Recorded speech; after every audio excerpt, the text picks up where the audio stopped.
Public hearings begin, and we review the supposedly bombshell testimony of the Democratic witnesses. I'm Ben Shapiro. This is The Ben Shapiro Show. The Ben Shapiro Show is sponsored by ExpressVPN. Why have you not gotten a VPN yet? Visit expressvpn.com/Ben. Okay, we got a ton to get to today. I'll tell you a little bit later on in the show about how things went at Boston University last night. It was pretty interesting, and I think a lot of fun. But of course, we begin with the news of the day, which is all the fallout from yesterday's bombshell testimony. So much bombshell. Okay, so here's the way that the New York Times is covering this thing. Their headline says, "Behind a star witness. Democrats take their impeachment case to the public." Ooh, a star witness. They say their goal is to transform what might seem like an abstract debate over foreign policy into high crimes and misdemeanors in the public mind. As Republicans argue, there is no case for impeachment. Peter Baker is the writer. He says, William Taylor was the witness that Democrats had hoped Robert Mueller would be, but was not. The image, at least, of a wise, fatherly figure with Kevlar credibility, expressing restrained but unmistakable disapproval of what he found when he turned over the rock. This is objective media coverage right here. So much journalism. House Democrats led off their highly anticipated impeachment hearings on Wednesday with a figure projecting probity, a combat veteran turned career diplomat who narrated with a deep baritone voice reminiscent of Walter Cronkite's what he saw as the corruption of American foreign policy to advance President Trump's personal political interests. It was not clear that minds were changed. Well, shouldn't you lead with that, right? Like, isn't that the question? Is whether any minds were changed or whether the testimony itself changed anything or offered anything that was bombshell and new, as opposed to, he appeared to be a gray fox, this William Taylor fellow. Patriotic, stolid man. This was a hero of the Republic. And because we've heard the hero of the Republic routine before from the media, it didn't change anything. A James Comey, hero of the Republic. Andrew McCabe, hero of the Republic. Vindman, hero of the Republic. And now it's William Taylor, hero of the Republic. Now, listen, you look at his public service, the guy is, in fact, a hero of the Republic for his public service. But that does not mean that he testified as to anything impeachable yesterday. And yet the media are making this out to be really about the optics. And that, in the end, really is sort of, it betrays the agenda. The agenda here is that this is all about the optics and not about anything new. Nothing new has actually happened here. That's the dirty little secret, because we're going to go through the testimony yesterday, and nothing new, no new ground was broken. Instead, it was all the same ground that we've heard before, sort of trod over repeatedly. And so in terms of substance, I don't think the American people are going to hear anything new that changes their mind. But in terms of optics, the Democrats are hoping that if they bring out a bunch of gravelly voiced, very somber speakers who have long histories in American foreign policy, then this will somehow turn the American public against Trump. Well, if people cared about that, Trump wouldn't be president. And let's face this thing, okay? Donald Trump was not elected because people had a ton of respect for America's institutions. He was elected specifically because people did not have a ton of respect in America's institutions. And putting out somebody with Walter Cronkite's voice isn't going to change any of that, just on a purely political level. Okay, but the New York Times says it was not clear that minds were changed. Certainly they were not inside the room, and most likely not elsewhere on Capitol Hill, where Republicans and Democrats were locked into their positions long ago. Nor were there any immediate signs that the hearing penetrated the general public. While major television networks broke into regular programming to carry it live, there was little sense of a riveted country putting everything aside to watch, a la Watergate. Okay, so then what are we talking about? And I love this line. This is my favorite line from the New York Times. It's just spectacular. But whether or not voters were watching, history certainly was. What the F is that supposed to mean? History was watching. What is that? Like, seriously, what does that mean? History was watching. History is watching everything. History is watching you on the toilet. Like, if by history is watching, you mean that history is something that happens and then people later read about it, that could be anything, right? It could be any. History was, well, I mean, if history was watching, that changes everything, New York Times. You've changed everything, New York Times. Amazing. Over the course of 5 hours of relatively sober testimony, interrupted by fewer partisan histrionics than might have been expected, Mr. Taylor, the top American diplomat in Ukraine, and George Kent, a deputy assistant secretary of state, according to the New York Times, laid out what they saw of the president's efforts to pressure a foreign power to provide damaging information about his Democratic rivals. Mr. Taylor was the star witness Democrats have sought for a long time. As opposed to Mueller, who sort of bumbled and fumbled and looked old. Like Mr. Mueller, Mr. Taylor, 72, is a septuagenarian Vietnam veteran with a chiseled face and reassuring gray hair. I didn't realize that gray hair was reassuring. I'll have to tell my wife about that as I age here. My hair is reassuring. That's some solid writing right there. Reassuring gray hair. When was the last time you were like, I'm feeling a little bit nervous? Oh, thank God, a man with gray hair. I'm so reassured now. a chiseled face, and reassuring gray hair after a lifetime of service to his country. But where Mr. Mueller seemed unsteady and uncertain last summer when he testified about his special counsel investigation into Russian interference, Mr. Taylor came across as calm, confident, and in command. Ooh, alliteration. Calm, confident, cool, collected, in command of the facts as he knew them. With a more in sadness than anger tone, he told lawmakers that in decades of public service under administrations of both parties, he had never seen any president warp foreign policy for his own personal advantage, the way Mr. Trump tried to do. But Mr. Taylor was careful to retain an official neutrality on what Congress should do with his testimony, and when lawmakers tried to goad him into taking a more political stance, he smiled serenely and declined to take the bait. Okay, so this was the take from the New York Times. And the take from the Washington Post was quite similar. The take from the Washington Post says, new testimony ties Trump more directly to Ukraine pressure campaign. Elise Viebeck reporting, after weeks in which President Trump's top aides have figured as the major players in the Ukraine narrative, testimony in the first few hours of the public impeachment hearings Wednesday thrust Trump himself back to center stage. Acting Ambassador to Ukraine William Taylor told lawmakers about a previously unknown effort by the president to make sure Ukraine was looking into his political opponents. A phone conversation he said Trump had with the top U.S. diplomat asking about the status of the investigations. The phone conversations described by Taylor gave Democrats a chance to renew questions about Trump's personal involvement in the effort to push Ukraine to investigate his political opponents while the United States withheld security assistance and a sought-after White House meeting. And we'll hear about exactly what Taylor had to say on this in just 1 second. Okay, but the media are trying to claim basically that the testimony, even though it didn't change things, it probably should change things, even though it didn't make things any different, even though there wasn't anything new. There was something brand new. We'll get to that in just 1 second, the truth or falsity of those statements. Because here's the reality. I'm trying to be as objective as I can. And you'll know, if I say that a hearing is bad for Trump, I'll say that a hearing is bad for Trump. Right? If I think that a phone call was bad for Trump, I'll say it's bad for Trump. I at least try to analyze these things as objectively as I can, even though I think that the Democrats have not proven their case.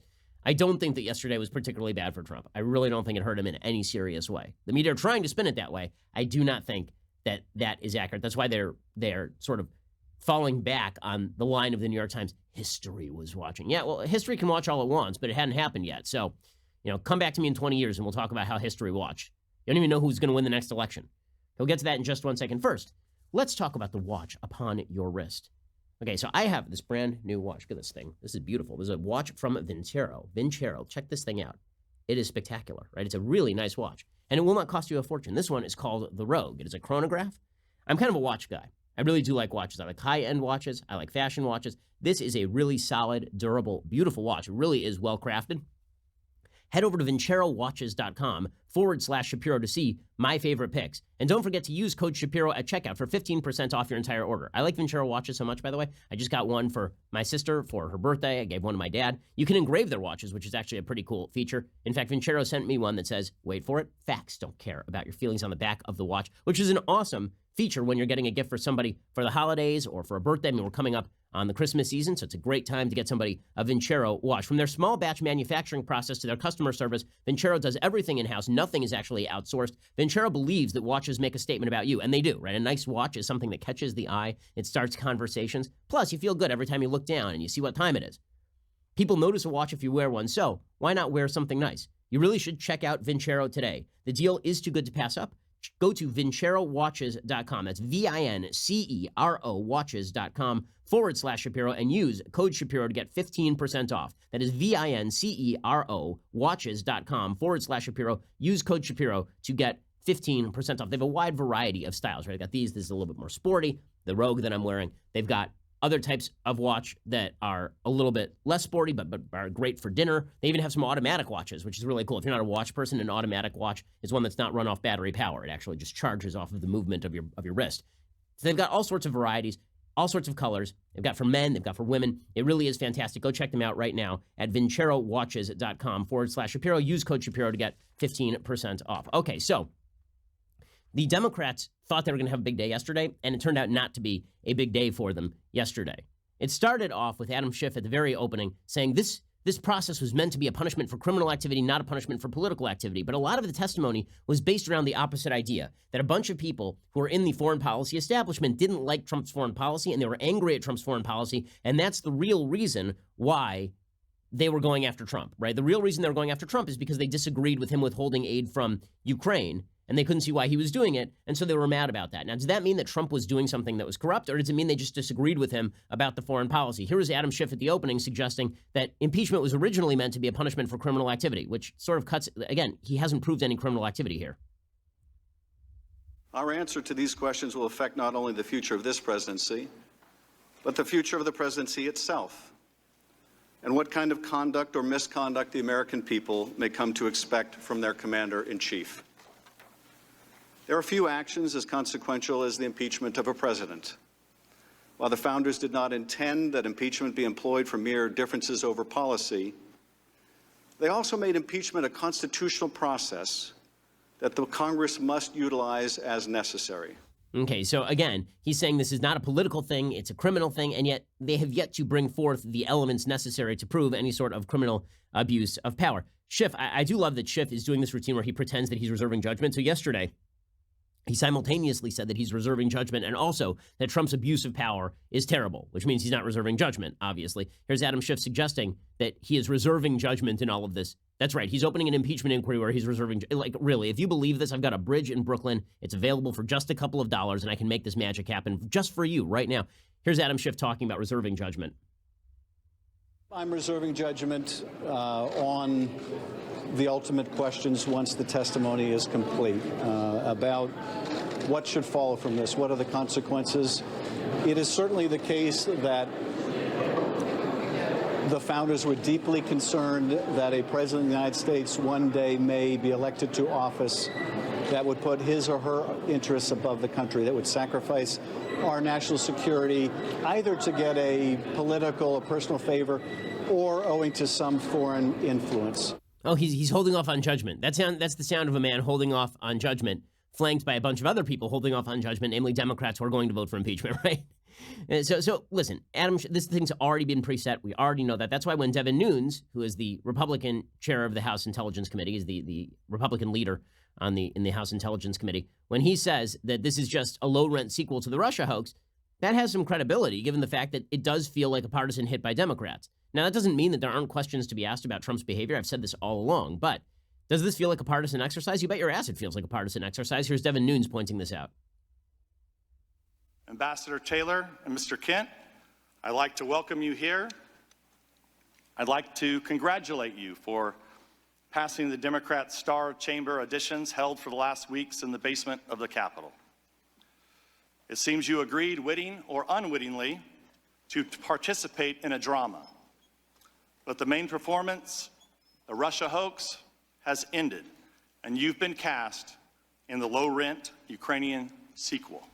Okay, so, that's an overstatement because, again, we don't know exactly what all the evidence is, but there is a widespread perception in the United States, and I think that it's a well-based perception, that this is more of a partisan effort than it is really an effort to curb the misuse of the power of the presidency. Okay, so then we get to the actual testimony, and here is the problem for the Democrats. The actual testimony didn't really change anything.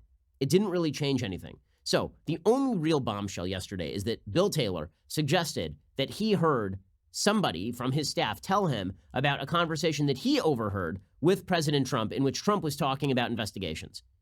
And he didn't hear Trump's side of the conversation. Apparently, he only heard the person on the other side of the conversation. And this is Bill Taylor's account of this magical conversation. So Taylor had suggested that there was a previously unknown effort by the president to make sure Ukraine was looking into his political opponents, a phone conversation he said Trump had with a top U.S. diplomat asking about the status of the investigations. But the diplomat was not Bill Taylor. And herein lies the problem. Right? Bill Taylor, their star witness, a man with reassuring gray hair. I mean, that hair, so reassuring. Yesterday, he says, listen, I can't tell you what was in Trump's head. I can tell you what I heard from people. What the hell does that, really? You can tell us what you heard from people? This would not make for good evidence in any criminal trial. I can tell you what I heard from people. Well, I can tell you what I heard from people. You can tell me what you heard from people. We can all talk about what we heard from people, and then we can all be reporters for TMZ. What does this mean? Here's Bill Taylor. I can tell you what I heard from people. Very important stuff, what he heard from people. Mr. Goldman, what I can do here for you today is tell you what I heard from people. And in this case, it was what I heard from Ambassador Sondland. He described conditions for the security assistance and the White House meeting in those terms. That is, that were dependent upon, conditioned on pursuing these investigations. And you heard that from Ambassador Sondland himself, correct? Correct. Okay, so he can tell you what he heard from people, which is very exciting, what he heard from people. Now, does that matter? It matters when they bring Sondland in, right? Because now they're going to say, well, either Taylor is lying or Sondland is lying or somebody's making a mistake somewhere in here. So it matters for Sondland. But does that go to Trump's state of mind? Not particularly, because again, Taylor has never had a conversation with Trump. And yet you had Taylor drawing these fantastical conclusions about Trump. I mean, these very strong conclusions about his perception of what Trump was doing. Listen, he can speculate as much as he wants, and he can draw any conclusion he wants. It's a free country.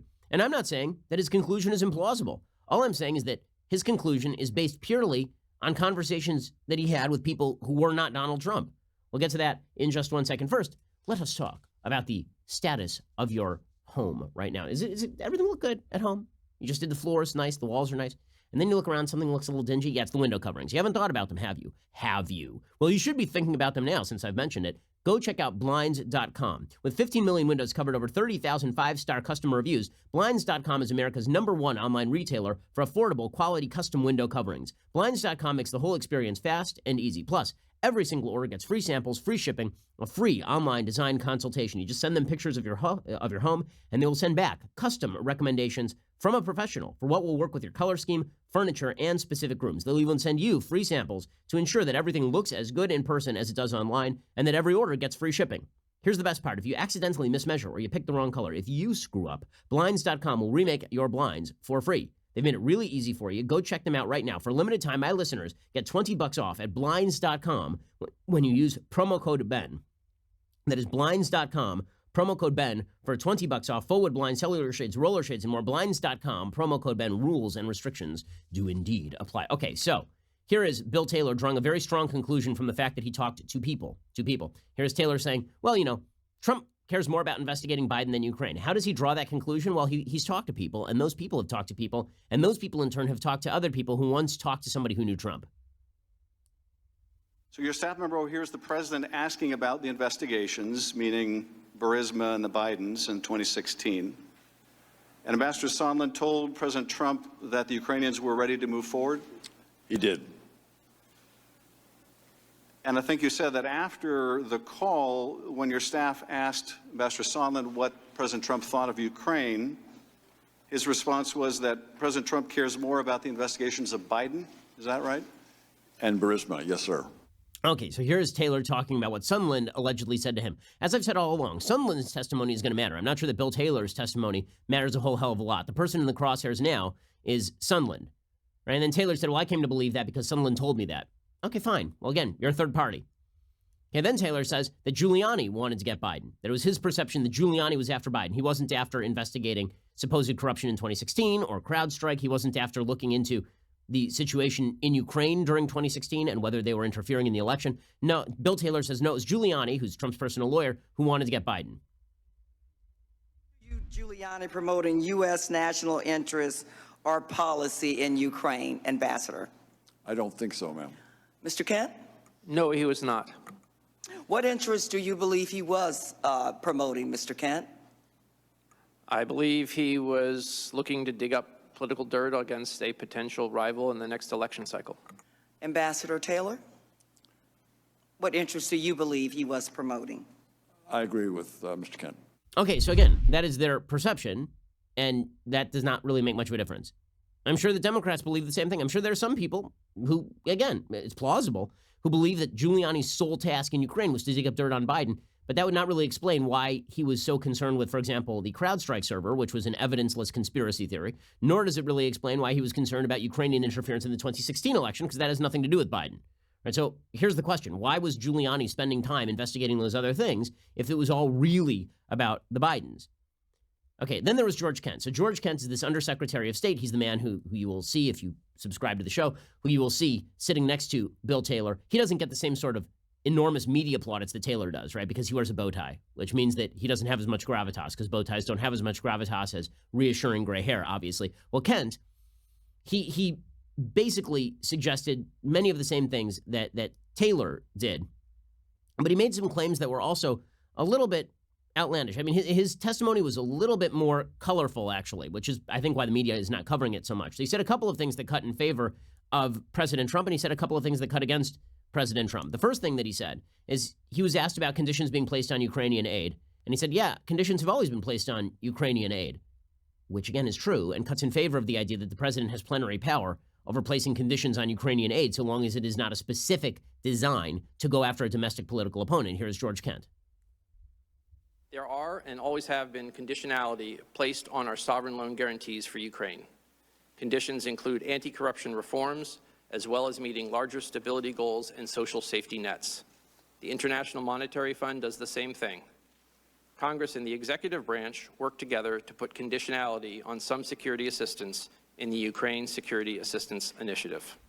Okay, and that's true, right? It is true. Joe Biden put obvious conditions on the ability of Ukraine to receive loan guarantees, for example.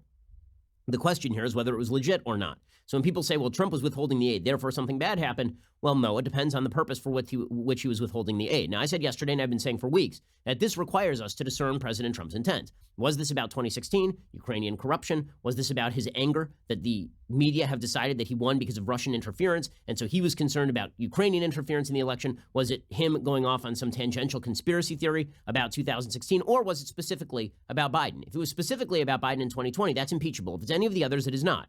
And I said yesterday, I don't think that Trump had the requisite intent to go after Joe Biden because that does not sound like Trump. Now, I exaggerated a little bit. I said, well, I don't think Trump has the intent to eat a hamburger. Obviously, I am joking when I say that. But I think that the problem for Trump is that it is difficult to discern what the man's intent is because he doesn't tend to have large-scale, focused intent over long periods of time. He doesn't tend to have plans. He tends to have, as I said yesterday on the show, a sort of thought vomit when it comes to a lot of these issues. And this is the problem that Democrats have. You paint him as an idiot for years, right? You say that he's a moron for years. You say that he doesn't have the capacity to put together plans for years. And now you have swiveled and you are saying that he has this very specific plan to get Joe Biden. And not only does he have this plan to get Joe Biden, and he has deployed Giuliani, he has told Giuliani to cover his tracks by asking about CrowdStrike and Ukrainian interference in the 2016 election. And he has also told Sondland that he wants investigations into ancillary matters not involved with Biden just to cover his tracks. Does that sound like Trump? Does that sound like Trump? Okay, well, even George Kent's testimony seems to suggest more that Rudy Giuliani was mucking things up than that Trump had specific intent to get Joe Biden, even though he believes that Trump had specific intent to get Joe Biden. Here is George Kent suggesting that it was really Giuliani's interference that was screwing with the president's head. Over the course of 2018 and 2019, I became increasingly aware of an effort by Rudy Giuliani and others, including his associates Lev Parnas and Igor Fruman, to run a campaign to smear Ambassador Yovanovitch and other officials at the U.S. Embassy in Kyiv. The chief agitators on the Ukrainian side of this effort were some of those same corrupt former prosecutors I had encountered, particularly Yuri Lutsenko and Viktor Shokin. They were now peddling false information in order to extract revenge against those who had exposed their misconduct. So if that is the case, they were peddling false information, and that was being peddled to Giuliani, who was peddling it to Trump, is that specific intent to get Joe Biden? Really? Because the whole thing comes down to Trump's intent. Did he intend to get Joe Biden, or was that part of his bigger ball of random thoughts about Ukraine and his general antipathy toward Ukraine?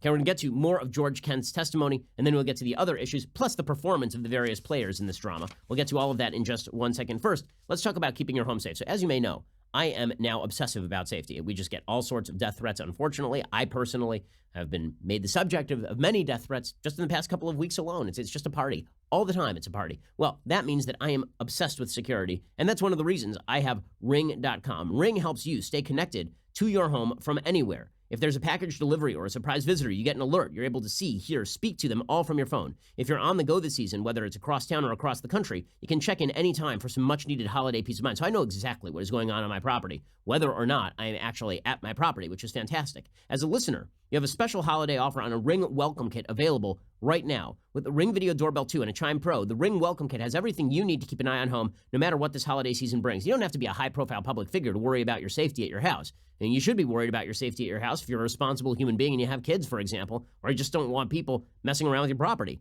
With Ring, you're always home. Just go to ring.com/Ben. That is ring.com/Ben. Additional terms may apply. Go check them out right now. It's a company I trust with my family safety, which is my number one issue. Ring.com/Ben. Go check them out right now. Okay, so back to George Kent and his testimony. So then George Kent gets into the vagaries of the sort of theories Trump and Giuliani were pursuing. And he says a couple of things. One of them is true, and one of them, not so much. So here's the thing that he says that is true. He says there is no factual basis to the CrowdStrike theory. Now remember, if you go back to that June 25th phone call between President Trump and Vladimir Zelensky, the president of Ukraine, what you see is that Trump is demanding a few things, or requesting a few things. Requesting is probably more accurate from the transcript of the memo that sort of summarizes the transcript of the phone call.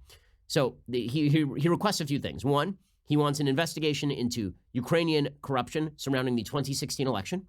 Two, he wants an investigation into CrowdStrike because he has this weird theory that Hillary Clinton's server was actually not handed over to the FBI because it had been hacked by the Ukrainians, not by the Russians, and that CrowdStrike, the firm that did the actual analysis, is owned by a Ukrainian, and therefore Hillary Clinton's actual server is buried somewhere in a forest outside of Kiev. Okay, there's not a lot of evidence to that particular theory. And then there was his talk about Burisma and the Biden. So there were a few issues that got mentioned with regard to corruption in Ukraine and Trump's request for investigations. So here's George Kent correctly pointing out there's no factual basis to the CrowdStrike theory. This, of course, is true, but it does not go to whether Trump believes that it was true. Remember, let's say, for sake of argument, that the CrowdStrike theory were true. Would it be in America's interest to know whether, in fact, the Ukrainians hacked Hillary Clinton's hard drive and the DNC hard drive? Would that be in America's interest to know? Yes, it certainly would. Well, just because Trump believed a bat bleep loony theory does not mean that he was out to get Joe Biden. In fact, it tends to support the idea that he was out to protect America's interests as he wrongly perceived them with regard to CrowdStrike. So here's George Kent knocking down the CrowdStrike theory. When he talks about this CrowdStrike and the server, what do you understand this to be a reference to? To be honest, I had not heard of CrowdStrike until I read this transcript on September 25th. Do you now understand what it relates to? I understand it has to do with the story that there's a server with missing emails. I also understand that one of the owners of CrowdStrike is a Russian American. I'm not aware of any Ukrainian connection to the company. And then Kent says something. So all of that is true. And then Kent is asked about Ukrainian interference in the 2016 election. Now, here he's got a problem because the fact is that Politico reported, as did other outlets, that there was a nexus between the Ukrainian embassy and the Hillary Clinton campaign, and that a woman named Alexandra Chalupa had been visiting the Ukrainian embassy trying to dig up dirt on Paul Manafort. Okay, those are public reports from Politico. Here's George Kent saying there's no factual basis to claim that Ukraine interfered in the 2016 election. That may be true with regard to Ukraine and hacking into servers, but it is certainly not true with regard to their coordination with the DNC and Hillary Clinton. Now, are you aware that this is all part of a larger allegation that Ukraine interfered in the 2016 election? Yes, that is my understanding. And to your knowledge, is there any factual basis to support the allegation that Ukraine interfered in the 2016 election? To my knowledge, there is no factual basis, no. Okay, how about to Politico's knowledge? How about to mainstream media reports? Because there are those reports out there. So unless he is firmly rebutting the Politico report, I'm not sure what he is talking about. Okay, so there you have the testimony. That is the summary of the testimony. Taylor and Kent basically saying that they think very strongly. They have opinions, and those opinions are very strong opinions. And those very strong opinions mean that Trump did a very, very bad thing. The only thing that we got new from either of the testimonies here is Bill Taylor suggesting that he had an aide who overheard Gordon Sondland talking to Trump and talking about investigations and how the Ukrainians were going to accede to Trump's request so he should release the aide, right? That is the only thing that is new. That puts pressure on Gordon Sondland. But again, I'm wondering why it is that Bill Taylor is testifying as to what his aide heard from Sondland, as opposed to, the aide coming forward and testifying as to what he heard from Sondland. Because now we are not talking about even a secondhand report of what Trump said. We don't even know what Trump said on the other end of the line. All we know is that apparently, according to Bill Taylor, Trump talked to Sondland. Sondland was at some sort of public restaurant.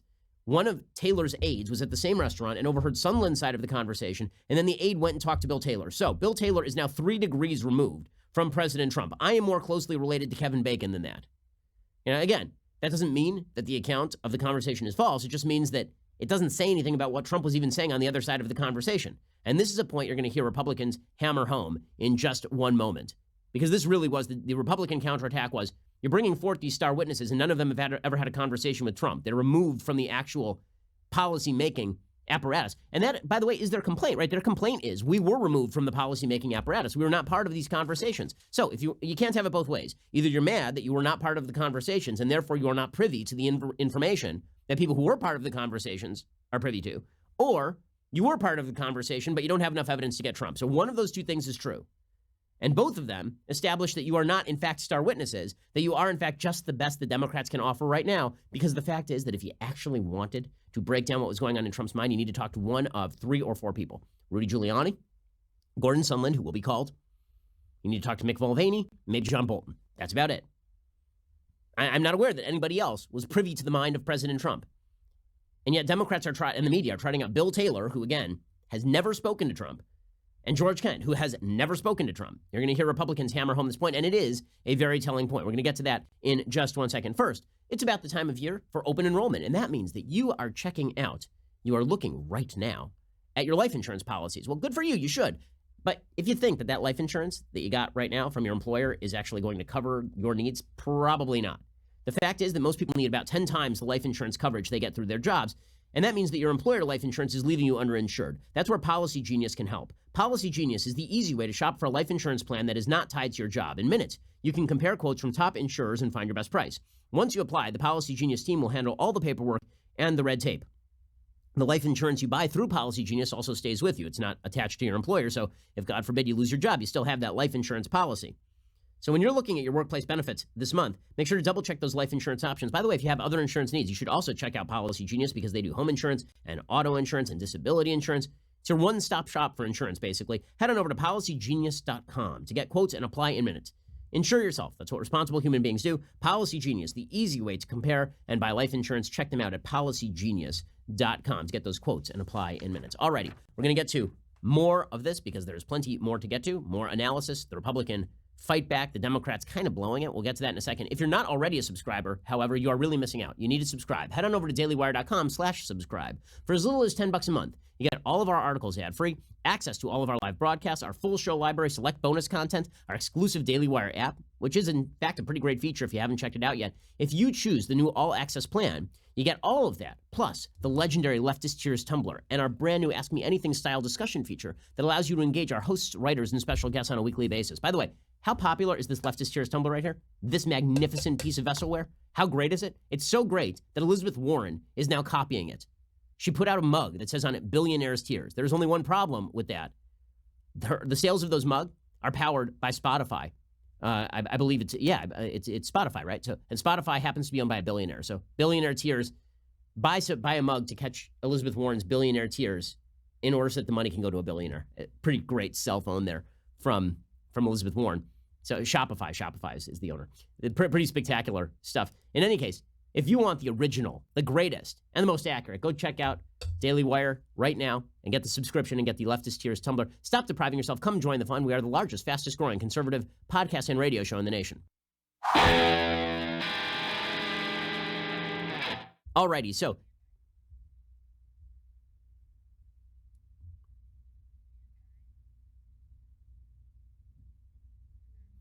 here's the problem, right? All of these witnesses, as I say, Taylor, Kent, these are people who are not first-hand witnesses to events that actually matter, right? They are second-hand witnesses to all of the actual information that is flowing. They are third-hand, fourth-hand witnesses in some cases. And this is how you end up with the bizarre spectacle of one of the Democrats on the House Intelligence Committee, his name is Quigley, suggesting that hearsay can be better evidence than direct evidence, which is just, that's incorrect, sir. Here is Representative Quigley.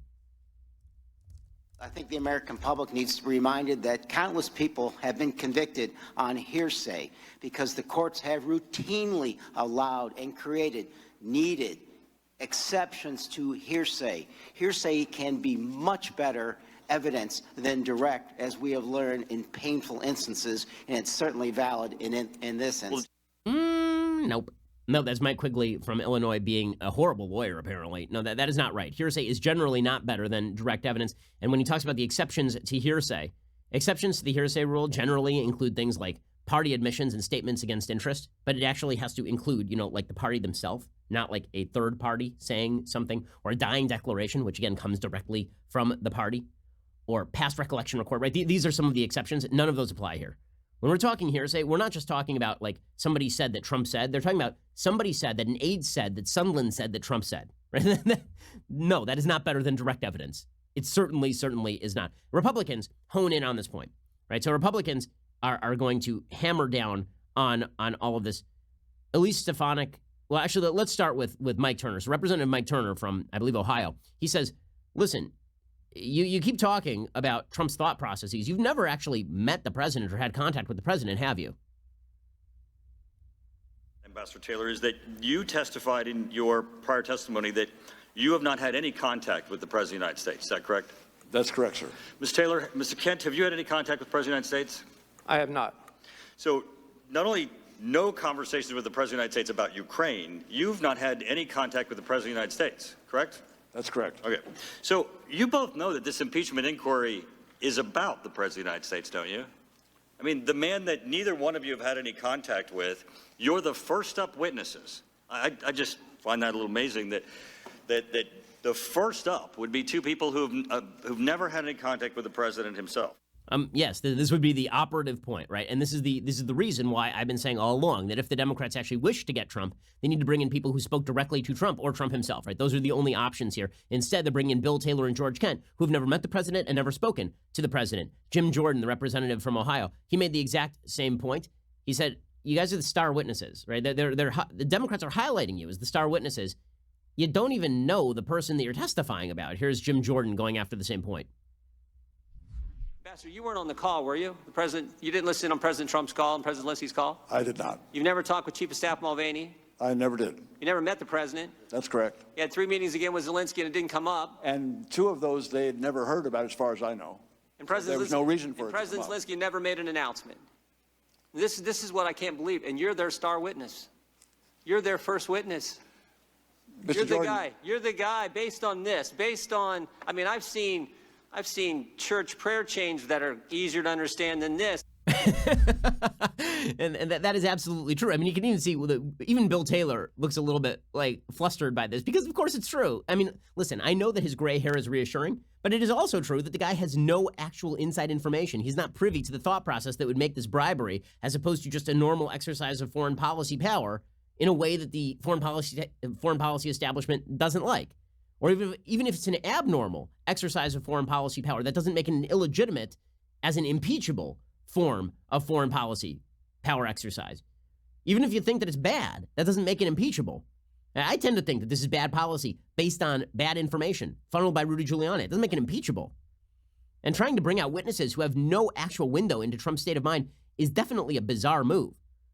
Right? Jordan really hammers this point home even more. He says, let me just read you sort of the chain of events here, and you try to explain it to me. Let me read it one more time. Ambassador Taylor recalls that Mr. Morrison told Ambassador Taylor that I told Mr. Morrison that I conveyed this message to Mr. Yarmouk on September 1st, 2019 in connection with Vice President Pence's visit to Warsaw and a meeting with President Zelensky. We got 6 people having 4 conversations in one sentence, and you just told me this is where you got your clear understanding. Again, I think this is what the American people are going to take away. Jordan doing an excellent job of pointing this out, or as Democrats would claim, obfuscating the issue. But I think that that's actually a fair point, which is that these people are in a chain of communication that isn't the actual chain of communication that matters, and they acknowledge as such. Here's the thing. Both Taylor and Kent basically acknowledged they were outside the actual chain, the unofficial chain of information upon which Trump was making his decisions. Now, where Republicans are on a little bit weaker ground is when they try to argue that if the Democrats prove their case, it still would not be impeachable. So you have Elise Stefanik, who is an excellent young congresswoman from New York, and she says, there are a couple of key facts Democrats are ignoring here, and those key facts make it so that this is utterly unimpeachable conduct. I think this is an overstatement by Elise Stefanik. For the millions of Americans viewing today, the 2 most important facts are the following. Number 1, Ukraine received the aid. Number 2, there was, in fact, no investigation into Biden. Okay, well, that is not enough, right? Obviously, the accusation is that Trump was withholding the aid in order to achieve a particular foreign policy purpose. When that came to light, then he tried to backfill the problem, right? That's not enough. And you're hearing Republicans repeat that point. So Republicans are deploying a few defenses. One is an obvious lawyer defense, which makes a lot of sense. You don't know Trump's intent. You don't know his state of mind. You don't know of his motives. And trying to establish those motives through the testimony of somebody who once heard of Trump, who once ate at the same restaurant of Trump, is not going to do it. And then you have the Republicans' stronger defense. This is the one Trump wants them to push, which is he never did anything wrong. And that one, I think, is a lot harder to push. And John Ratcliffe tried to do the same thing. He said to the Democrats, call out the impeachable offense. Like, we're going to need to hear the impeachable offense here. This would be clip 20, if we've got it. In this impeachment hearing today, where we impeach presidents for treason or bribery or other high crimes, where is the impeachable offense in that call? Are either of you here today to assert there was an impeachable offense in that call? Shout it out. Anyone?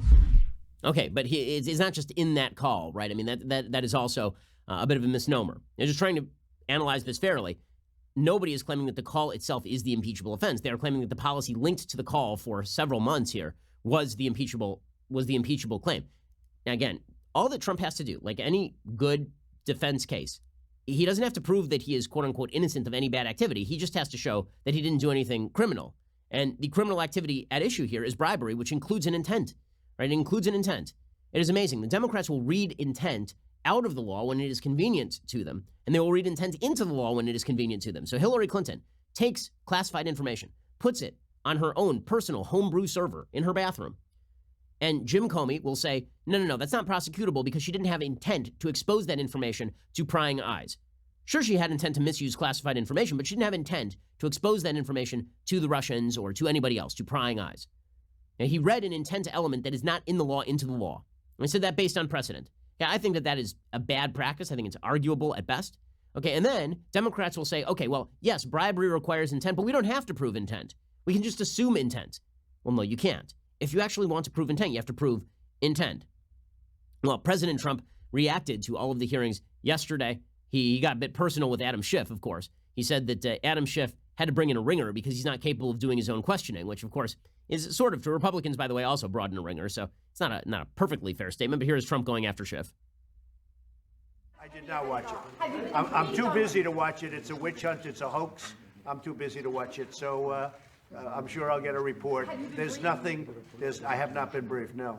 There's nothing there. I see they're using lawyers that are television lawyers. They took some guys off television, I'm not surprised to see it because Schiff can't do his own questions.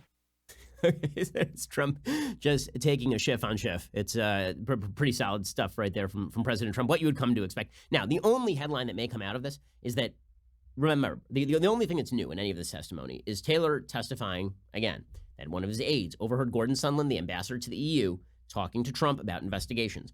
Trump is asked about this, and he says he doesn't remember any phone call referenced by Taylor here.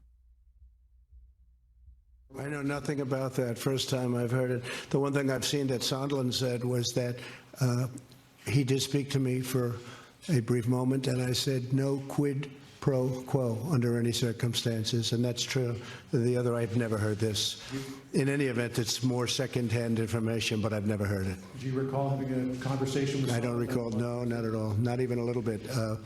The only thing, and I guess Sondland had stayed with his testimony, that there was no quid pro quo. Okay, so Trump is saying the only conversation I had with Sondland is one in which I explicitly told him that there was not a quid pro quo. Sondland, of course, says he believes that there was, in fact, a quid pro quo. This could get Trump in trouble if Sondland were to get up and say, no, there was a phone call, and Taylor was right, and we did talk about in the investigations. Presumably, Trump could just say, I didn't remember that conversation. Right? Trump could also theoretically say, it was the same conversation as the one where I said no quid pro quo, because you didn't hear my side of the conversation. But that is the only new news from this entire day, is that Taylor claimed there was another call. Trump says he doesn't remember another call. So we'll find out the truth about that, because Sondland's going to testify. Okay, so is any of this devastating or bombshell? Is anything that we've said so far a devastating bombshell tossed into the middle of impeachment, or is it basically just Democrats putting on a TV show for people? And it's obvious which this is because you can see how the media are analyzing it. The New York Times, for example, called in their television critic to actually do an analysis of how this thing looked on TV. So we all know what this is. Right? It's made for TV drama. James Poniewozik, who is their TV critic, wrote a piece for the New York Times called A Tale of an Irregular Channel Playing on Many Channels. In the middle of the testimony of William B. Taylor Jr., the top American diplomat in Ukraine that opened the House impeachment hearings Wednesday, a guessing game broke out on social media. He sounded like someone, didn't he? His deep, assuring, steady voice reminded some people of Tom Brokaw. No, maybe it was Walter Cronkite, Edward R. Murrow? It's telling that all these comparisons were to old school news anchors because I think what people were hearing in Mr. Taylor's gravelly composure was the voice, not so much of another person, but another time. A time of authoritative voices that a wide audience found credible. It was like a science fiction story in which someone turns on an old radio and hears a staticky broadcast from the past. Even the text of Mr. Taylor's introduction had a Cronkytean ring. I am not here to take one side or the other, he said. My sole purpose is to provide facts as I know them, and that's the way it is.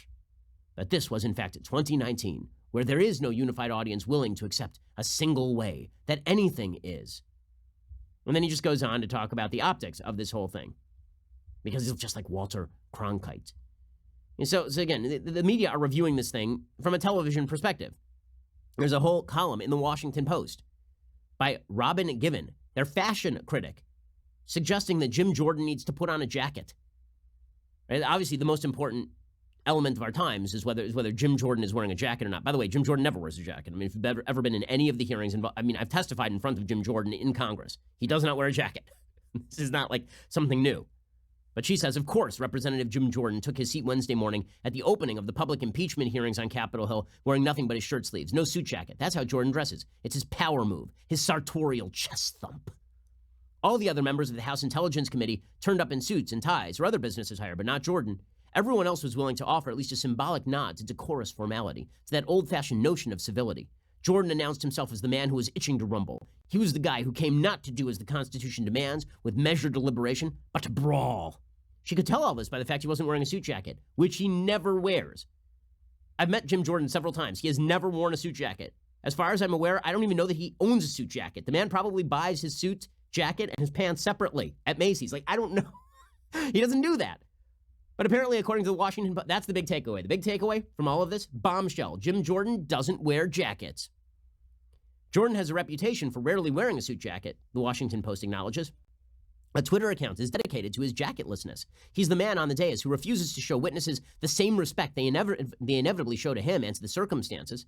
Typically, men who are called to testify before Congress wear a suit. They recognize the seriousness of the situation and they dignify it. Even Mark Zuckerberg, who almost single-handedly made hoodies and t-shirts the uniform of the modern mogul, wears a suit. When comedian Hassan Minhaj went to Capitol Hill to discuss student loan debt, he also wore a suit. The extras in the audience, as the impeachment drama unfolded, were wearing suit jackets. The witnesses were in suit jackets. But Jordan, in his role as a representative of the American people, couldn't be bothered to suit up. When Jordan was interviewed recently by a Wall Street Journal reporter about why he doesn't wear a jacket, he said, quote, I'm not even sure. I don't know why. But of course, that was disingenuous. After a pause, he admitted he does wear a jacket when the rules require him to do so, as when he's on the House floor. And he wears a jacket when he aims to be respectful, such as when he is in the company of the president or on a visit to the White House. Presumably, he doesn't consider sitting alongside his colleagues during a matter of national importance to be a situation that deserves his high regard. I remember that time when Barack Obama didn't wear a jacket in the Oval Office, and some people were like, oh, that's terrible that he didn't do that. Ronald Reagan always used to put on a jacket, and people were like, how dare you say that about Barack Obama? How dare you? Now it's Jim Jordan doesn't wear a jacket, and it's the end of the world. By the way, I just should point out that despite the fact there was no devastating bombshell testimony yesterday, listen to CBS talk about the devastating bombshell testimony yesterday. And there we have it, day one of the first public hearings in terms of impeachment inquiry against President Donald Trump are now in the history books. Some devastating testimony today from two of America's most respected diplomats who have served both Republican and Democratic presidents.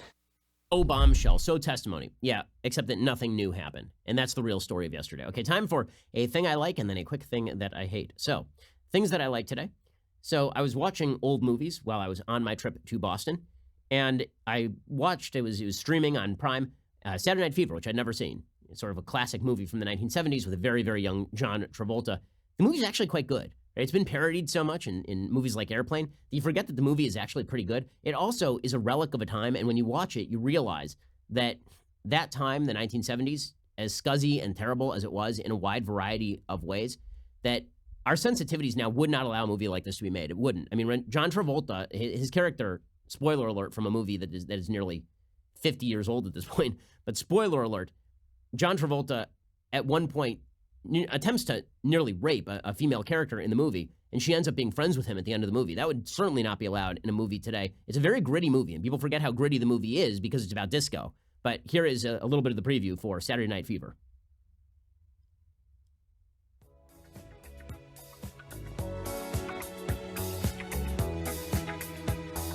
very iconic stuff. John Travolta walking down the street and the playing of the Bee Gees and all of this sort of stuff. But the movie is a pretty good examination of sort of Brooklyn life circa 1977. And it's a good reminder that that sort of cultural breakdown can happen in virtually any community, right? This is really a movie about cultural breakdown, about the evils of the sexual revolution. It's actually quite a conservative film when you come right down to it. So if you don't remember that, it's worth checking out again. The movie Saturday Night Fever. Plus the dancing is actually pretty good, right? John Travolta actually could dance back in the day. All right, time for a quick thing that I hate. Okay, so quick things that I hate. Well, first of all, it's sort of a thing that I like. So I showed up at Boston University last night. It was great. 1,500 students came out, packed house. It was in the Boston Athletic Arena, which was pretty cool. It was kind of a neat setting. And it was a lot of fun.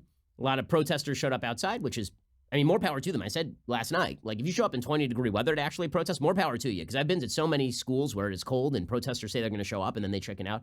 So at least in Boston, they have the power of their convictions. They were protesting me, suggesting that I was a racist because the name of the speech was America wasn't built on slavery, it was built on freedom.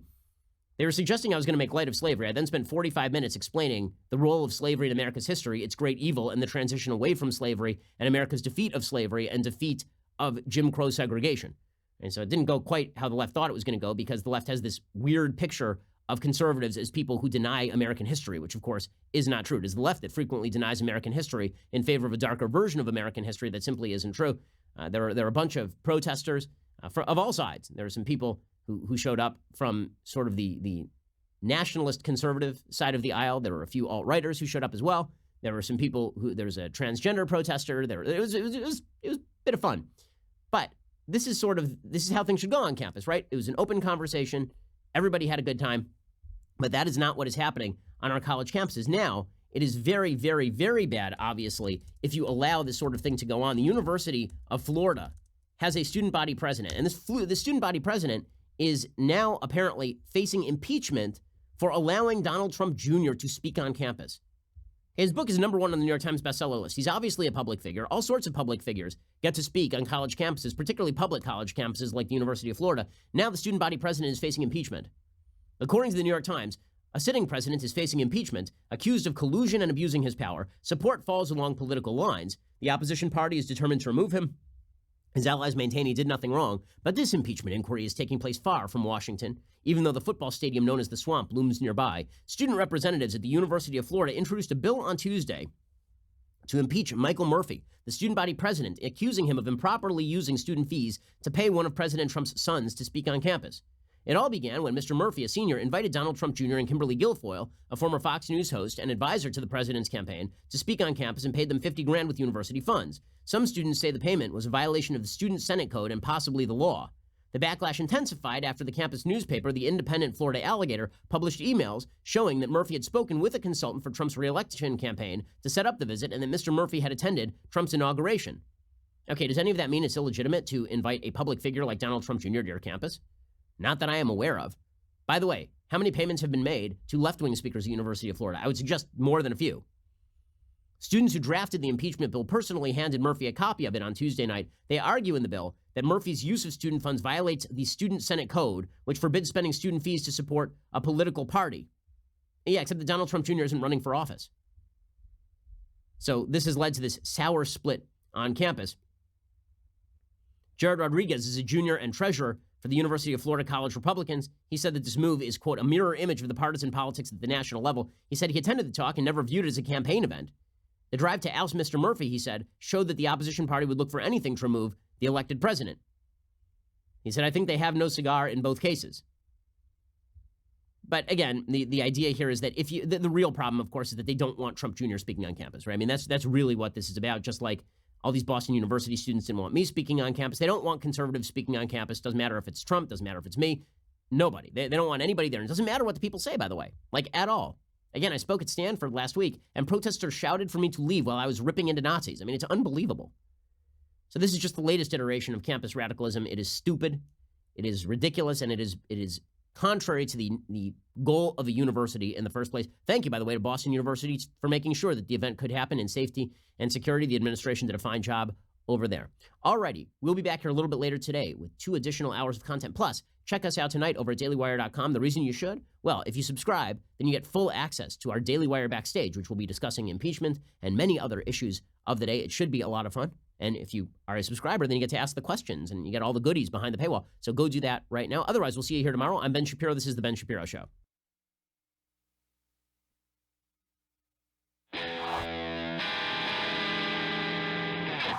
The Ben Shapiro Show is produced by Robert Sterling, directed by Mike Joyner, executive producer Jeremy Boring, senior producer Jonathan Hay. Our supervising producer is Mathis Glover, and our technical producer is Austin Stevens. Assistant director Pavel Wydowski, edited by Adam Sayevitz. Audio is mixed by Mike Coromina. Hair and makeup is by Jesua Olvera. Production assistant Nick Sheehan. The Ben Shapiro Show is a Daily Wire production. Copyright Daily Wire 2019. On the Matt Walsh Show, we're not just discussing politics. We're talking culture, faith, family, all of the things that are really important to you. So come join the conversation.